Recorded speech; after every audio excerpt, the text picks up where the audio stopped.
อย่าทำได้เข้าคุกปักภาษาครับอุปนิสัยจะเพื่อนใจทุกเป็นพ่อทุกวินาทีจะพ่อแม่เอา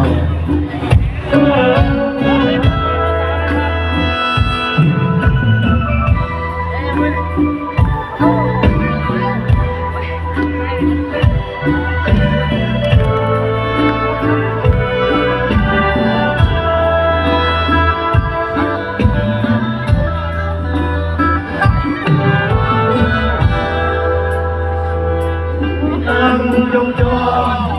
บนโต๊ะสอบทางเขาไม่ที่ความยากนั่งยืนข้าวประจำของเครื่องแบบชาวนาเสื้อปืนกองกันเองมอสอแต่พอหัวใจพ่อ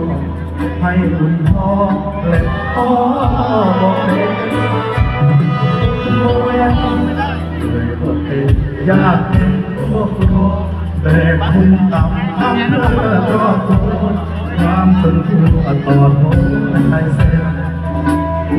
มองนี้ปริญญา